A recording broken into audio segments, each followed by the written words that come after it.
As the political turbulence keeps on rocking the country, people are asking for the presence of one person. This is the former president Uhuru Wigai Kenyatta. For some times, he has been at the center of the political affairs in the country. Indeed, when William Ruto and Rigathi Gachagua attended the swearing-in ceremony as they were being sworn into office, Rigathi took that opportunity as a truthful man and attacked and bashed Uhuru Kenyatta, and he continued with that attack. Even after they assumed office, there was an attack on the Northland farm, we know. There was frustration and intimidation on his family, the mother and the son. But later, as things would turn out, when Rigathi realized that he was under siege and William Ruto's cruel hands were pursuing him, he decided to lie low. For more than three times, Rigathi Gachagua has told the nation that they reconciled with Uhuru Kenyatta. He has done it in his vernacular stations in Oro and Kameme. Recently, he declared that Uhuru Kenyatta is still the Mount Kenya de facto leader, thereby throwing the declaration by certain quarters that Kithure Kindiki was their spokesperson null. Despite his numerous calls for Uhuru Kenyatta to get into this matter, to get into this war between himself and his boss, William Samoei Ruto, Uhuru, together with the family, Mama Ngina, and all the family members, have decided to keep at bay. They have been very quiet, and that silence is loudly sickening because Rigathi Gachagua would have wanted Uhuru Kenyatta to speak at least to show the nation that he had forgiven Rigathi Gachagua, even to look for some reconciliatory meeting between Rigathi and William Samoei Ruto. But Uhuru Kenyatta not only went quiet, but also physically away, physically unseen. But today, Pauline Njoroge broke the good news to the supporters of Uhuru Muigai Kenyatta. Uhuru resurfaced, and Pauline was saying that His Excellency President retired Uhuru Kenyatta arrives in Abidjan, Cote d'Ivoire, ahead of the 15th high-level retreat of the promotion of peace, security, and stability in Africa. The retreat convened by the African Union Commission will focus on the impact and sustainability of AU preventive diplomacy and mediation in addressing conflicts across the continent by Office of the President. So finally, Uhuru resurfaces. And why is it crucial that when Uhuru resurfaces, then it becomes news? One, recently there was this speculation that went viral that Uhuru Kenyatta was in ICU.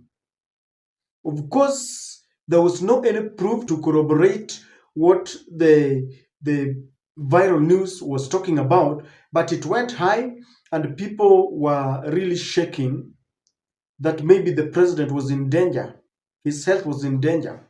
But then when he resurfaces, then we can only conclude that that was a rumor or he was healed. And so when he comes out, people are now saying that he's out of danger. That rumor really went viral, and it was very unfortunate that someone would cook up a story like this, because I believe it was a cooked up story. And his supporters were very happy. Number two, in his absence, the court reinforced Uhuru's party to his members. People like Jeremiah Kioni and David Murathe got back the party. Those are very close allies of Uhuru Muigai Kenyatta. And this came at a time when there was the conflict between Rigathi and William Ruto was at its peak. Some people argued that maybe William Ruto wanted to show Uhuru Kenyatta that I have stopped this fight and therefore I come in peace.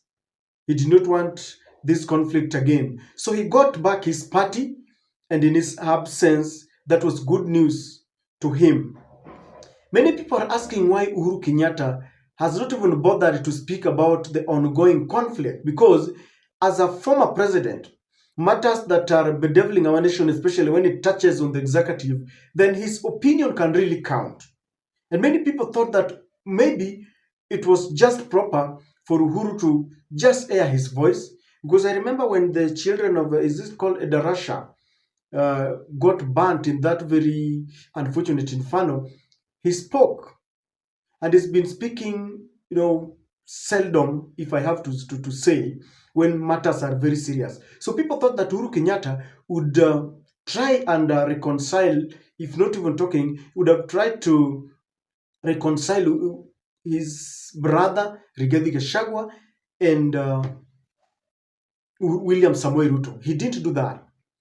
And Mama Ngina has been very quiet, maybe because they wanted Rigathi Gachagua to learn the hardest way. He has also been very quiet on Raila's AU bid, remember? And so Uhuru has just decided to be very quiet. And you see, silence is very, very dangerous. Silence is a weapon that is using.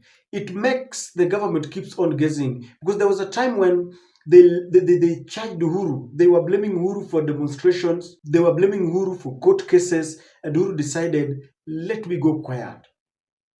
And I think this silence is not even good for Rigathi Gachagua because he has kept quiet at a time when Rigathi needed his voice.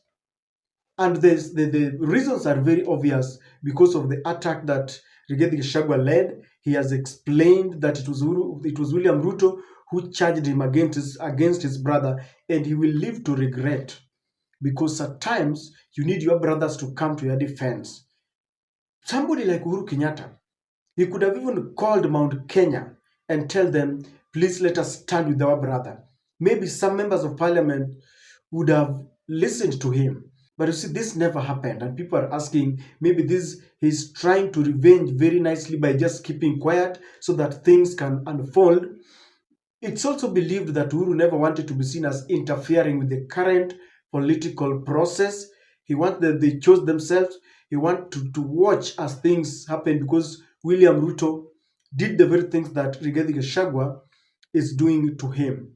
And so this silence has really deafened the ears of people who really wanted Uhuru Kenyatta to speak. And so his presence today has resurfaced, has really brought a lot of joy, headlines, and very many things.